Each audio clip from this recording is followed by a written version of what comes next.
రాష్ట్రంలో ఎర్రిపప్పుల సంఘానికి జనరల్ సెక్రటరీగా పదవి నిర్వహిస్తున్నటువంటి పులివెందుల ఎమ్మెల్యే జగన్మోహన్ రెడ్డి అసెంబ్లీ సమావేశాలు ఈరోజు స్టార్ట్ అవ్వగానే అసెంబ్లీ వేదికగా వీడు పెద్ద కొండ ఎర్రిపప్పు అని చెప్పి నిరూపితమైంది. అసలు అసెంబ్లీకి వీడు ఎందుకు హాజరవ్వలేదు, వీడు అసెంబ్లీలో ఎర్రిపప్పు ఎలా అయ్యాడు, వీడు ఇప్పుడు ఏం సమాధానం చెప్పుకుంటాడు అనేది వీడియోలో వివరించబోయే ముందుగా ఇప్పటి వరకు మన ఛానల్ సబ్స్క్రైబ్ చేయని వాళ్ళు ఖచ్చితంగా సబ్స్క్రైబ్ చేయండి. ఇక విషయానికి వస్తే ఈ పులివెందుల ఎమ్మెల్యేగా ప్రజలు వీడికి ఓట్లేస్తే గెలిచినటువంటి ఈ దౌర్భాగ్యుడు సిగ్గు లేకుండా ఎమ్మెల్యే పదవికి కూడా వీడు గౌరవం లేకుండా కనీసం అసెంబ్లీకి పోను అంటున్నాడు. సరే, ఇవన్నీ పక్కన పెడదాం. అయితే ఈ దౌర్భాగ్యుడు రెండు రకాలుగా డిఫరెంట్గా వీడు మాట్లాడుతున్నటువంటి దౌర్భాగ్యాన్ని ప్రజలు వీడి మొహాన ఉమ్మేస్తున్నారు.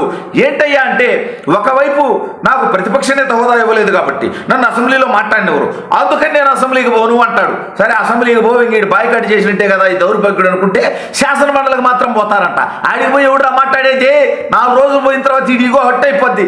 ఏమనంటే, నేనేమో అసెంబ్లీకి పోవట్లేదు, నాకేమో ప్రతిపక్ష నేత హోదా లేడు, వీళ్ళేమో ఈ బొత్సాగాడు, వీళ్ళంతా బొత్స ఇప్పుడు శాసన మండలిలో ప్రతిపక్ష నేత కాబట్టి వీళ్ళంతా శాసన మండలికి పోతా ఉన్నారు, అక్కడ మాట్లాడుతూ ఉన్నారు, వీళ్ళకి పాపులారిటీ వస్తుంది, నా మొహాన జనం వస్తారు అనుకుంటే ఆ శాసన మండలిలో వాళ్ళని కూడా ఆగిపోమంటాడు. ఈ సిగ్గులేనోడు, సిగ్గుమాలినోడు సాక్షి పేపర్లో రాసినటువంటి రాత్రుల మీద ఈ ప్రభుత్వం కేసులు పెట్టాల్సినటువంటి అవసరం ఉంది.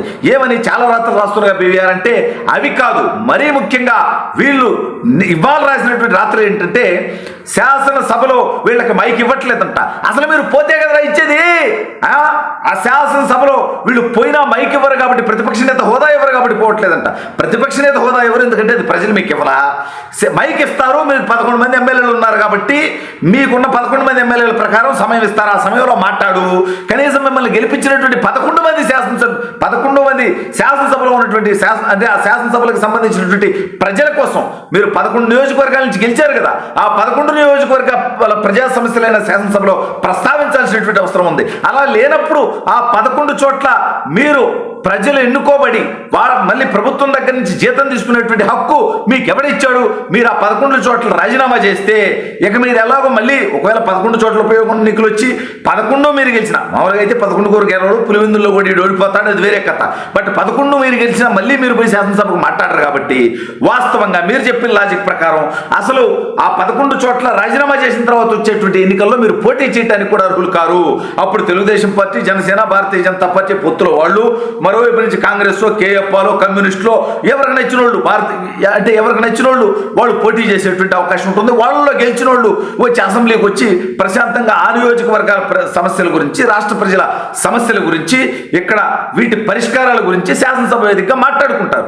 ఈ రకంగా జగన్మోహన్ రెడ్డి గారు వీడంతా వాడు ప్రతిపక్ష నేత హోదా ఇవ్వలేదు కాబట్టి వీడు బయట ప్రెస్ మీట్లు పెట్టి మాట్లాడతాడంట. ఒరే రికార్డెడ్ ప్రెస్ మీట్లుగా బహునుగా నువ్వు శాసనసభలో మాట్లాడేటువంటి మాటలకి సమాధానాలు చెప్పడం కానీ ప్రశ్నలకు సమాధానం చెప్పాల్సి ఉంటుంది.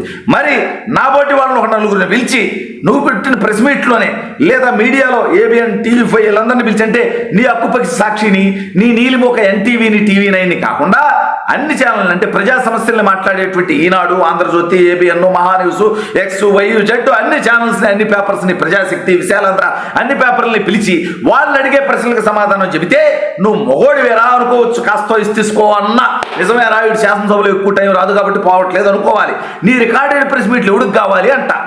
1 గంట మాట్లాడడం కోసం 3-4 గంటల పేపర్లు చూసి ఎడిటింగ్లు చేసి, కట్ చేసి, పేస్ట్ చేసి దాన్ని ప్రజల మీద కుదిరి ఇవాళ శాసనసభ జరుగుతూ ఉంది, బడ్జెట్ పెడతా ఉన్నారు. దీని మీద మీరు మాట్లాడాల్సినటువంటి అవసరం, బాధ్యత ఉంది. 11 చోట్ల 11 నియోజకవర్గాల ప్రజలు మిమ్మల్ని గెలిపించారు. నువ్వే అంటున్నావు కదా 40% ఓట్లు వచ్చి నేను కాదు 39% నీకు వచ్చింది బొక్క. సరే, ఆ 39% ప్రజల యొక్క వాళ్ళ యొక్క మనోభావాలని మీరు శాసనసభ వేదికగా మాట్లాడాల్సినటువంటి బాధ్యత మీకు లేదా? మరి లేనప్పుడు మీరు శాసనసభ్యులుగా ఎలా కొనసాగుతారు? అంటే సెక్యూరిటీ తీసుకుంటున్నారు, శాలరీ తీసుకుంటున్నారు, ఇవన్నీ తీసుకునేటువంటి హక్కు, అర్హత ఎవరిచ్చారు మీకు? ప్రజల కోసం మాట్లాడినప్పుడు, మిమ్మల్ని గెలిపించినటువంటి ప్రజా సమస్యల్ని శాసనసభ వేదికగా మాట్లాడినప్పుడు, అసలు శాసనసభకే పోనప్పుడు మీరు ఎందుకు శాసనసభకు పోవాలి? దయచేసి శాసనసభ వ్యవహారాలను పర్యవేక్షించేటువంటి ప్రభుత్వ అధికారులు దీని మీద దృష్టి సారించాలి. అవసరమైతే న్యాయ వ్యవస్థ సలహా తీసుకోవాలి, లేదంటే కోర్టులో కేసు వేయాలి. శాసనసభకి రానటువంటి వాళ్ళు శాసనసభ్యులుగా ఉండడానికి ఏ రకంగా అర్హులు? మొత్తం పార్టీయే మేము రాము అని చెప్పేటువంటి వాళ్ళు ఏ రకంగా అర్హులు అనేది న్యాయస్థానాలు కూడా ఆలోచించాల్సినటువంటి అవసరం ఉంది. దీని మీద చట్టాలు చేయాల్సినటువంటి అవసరం ఉంది. ఎందుకంటే ఈ దుర్మార్గుడు శాసనసభకు వస్తే వీడు చేసినటువంటి విధ్వంసం, వీడు చేసినటువంటి అరాచకాలు అక్కడ ప్రశ్నిస్తే, వీడి అవినీతి, వీడి దుర్మార్గాలు అక్కడ ప్రశ్నిస్తే చెప్పడానికి సమాధానం లేదు కాబట్టి, ఎర్రిపప్ప అవుతాడు కాబట్టి వీడు శాసనసభకే రావటాన్ని మానేసి దానికి ఒక పెద్ద కలరింగ్ ఇచ్చి నాకు అక్కడ ప్రశ్నించడానికి సమయం ఎవరంట ఇచ్చిన 5 నిమిషాల్లో మాట్లాడరా, 2 నిమిషాల్లో మాట్లాడరా, తప్పే ఉంది.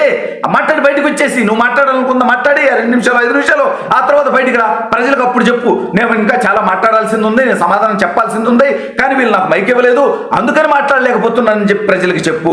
ఇవన్నీ చేయట్లేదు అంటే నువ్వు పెద్ద కొండేరి పప్పు అని అర్థమైపోయింది. పైగా శాసనసభకు వెళ్లకుండా శాసన మండలికి వెళ్తామని చెప్పి మరోసారి ఎరిపప్పు అయ్యావు. ఇవి రెండూ కాకుండా నేను రికార్డెడ్ ప్రెస్ మీట్ పెడతాను ప్రతిరోజు అని చెప్పి మరోసారి కొండరి పప్పు అయ్యావు. ప్రజలు 11 సీట్లు ఇచ్చినా ఇంకా జగన్మోహన్ రెడ్డికి బుద్ధి రాలేదు.